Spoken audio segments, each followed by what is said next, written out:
I remember the cobalt blue armor of a Power Rangers costume affixed to my skin and memorialized in photographs that are now 2 decades old. Peeking out from beneath slip-on shoe covers, I could just barely see my worn-out sneakers, the only evidence that I wasn't a real-life crusader against evil, a mid-90s emblem of masculinity, justice, and righteousness. I remember the loose-fitting army fatigues that transformed me from an awkward high school freshman into an adult soldier fighting in the Middle East, my first and presumably most drastic theatrical role in high school. Marching around the stage with an imitation semi-automatic weapon, I knew that I was actively challenging an image and a label that had already been cast upon me. I knew this because it was the same image that I was unconsciously bearing deeper. And yet, there I stood, strong, defiant, a bona fide badass teenager daring someone to make my day.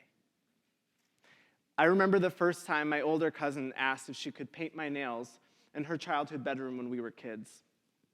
I was terrified, apprehensive, and elated.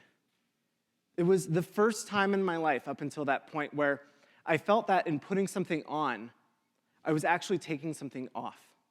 Some invisible layer of callous skin that shed with each brushstroke of purple acrylic. Some labels, some masks that we wear, we're fully conscious of and we control. Donning a suit for a job interview instead of a coffee-stained sweater is an attempt to create an accurate portrayal of who we are that's not inauthentic, but is nonetheless manufactured. And yet, we are conditioned from the day that we are born to begin applying more subtle layers to this mask for the sake of acceptance. Some of these layers, we go most of our lives without unpacking, without peeling them back to see what lies beneath. And sometimes, what lies beneath finds a way of coming through. Occasionally, this can be uncomfortable, but oftentimes it can be paralyzing. I was told from a young age that it wasn't okay for boys to enjoy musical theater, to have an apathetic attitude towards sports, or to act in ways that were decidedly feminine. So, I began to monitor my speaking patterns, eliminating phrases like, "oh my God," and "I literally can't even," and replaced them with, "sup, bro," or "that's cool, man," or my absolute favorite, "Sup, bro, Hannah Montana." I actually used to talk like this. I replaced all of the bright colors that flashed throughout my wardrobe with muted tones of brown, blue, and gray. I forced myself to watch ESPN and removed Britney Spears from my iPod and replaced her with Nickelback, which is absolutely one of the worst things I have ever done. I went on dates with girls. I thought I had successfully changed who I was. I was walking through the hall of my high school the first time I was consciously aware of being labeled the gay kid, synonymous with being labeled as different, weird, transgressive. Internal panic beat a deafening alarm. So, I went out for the soccer team. I grabbed my paintbrush and applied a fresh coat to my mask. When I was a senior in high school, some of my friends told me that people were avoiding me. They didn't want to spend time with me because they were afraid of also being labeled as gay, reducing me to a virus, some undesirable contagion. I lashed out in fear, at the time equating aggression with my masculinity and heterosexuality. I applied another layer to my mask. I was walking to my college dorm the first time I was audibly called a faggot. I was on the phone with my mom. My blood froze. I hung up the phone, and tears varnished a new layer onto my mask, making sure all those cracks were sealed up. The person I was in college, that mask that I wore, is unrecognizable to me now. Looking back at pictures on Facebook is like recounting my longest and most method acting role of all. His hair was cropped short. He liked to wear polos. He judged others behind their back before they could judge him. He spent weekends, then nights, then days abusing alcohol when he felt the mask beginning to slip away. He did anything to uphold the illusion.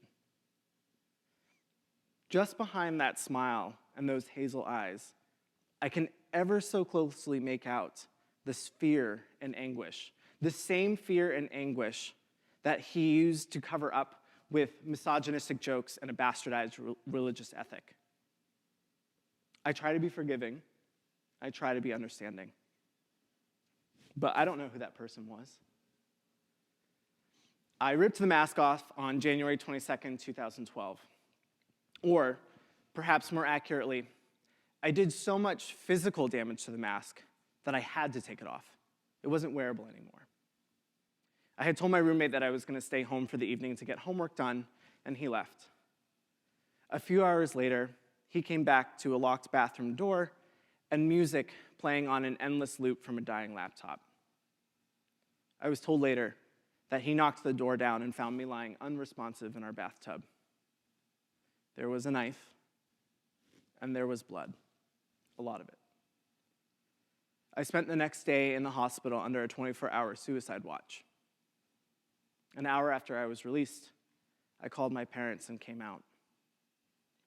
My mask was gone, and I had no idea who stood in its place. It took many years for me to remove the layers that I had so carefully coated onto my own mask. Some layers were easier to remove than others. I stopped policing the way I spoke. I stopped reducing my interests to pre-approved straight male hobbies. And Britney Spears found her way back onto my iPod. And yet, to this day, there are times when I'm not sure if I have removed all of those layers. And because of that, I am constantly examining and re-examining old biases and ideas that I used as a coping mechanism. Yet every day I wake up and I'm reminded of both the physical and emotional scars that are left behind. And I make sure that the only mask I apply is a well-balanced moisturizer and toner. I'm still working on paying the price that it costs to wear this mask. But I was lucky. For others, it's been higher. Tyler Clementi was a student at Rutgers University when he had his mask removed without his consent after his roommate caught him kissing another man on a webcam. 2 days later, Tyler jumped to his death from the George Washington Bridge. According to the Trevor Project, a national suicide hotline for LGBTQ youth, lesbian, gay, and bisexual youth are 5 times more likely to attempt suicide than their heterosexual peers.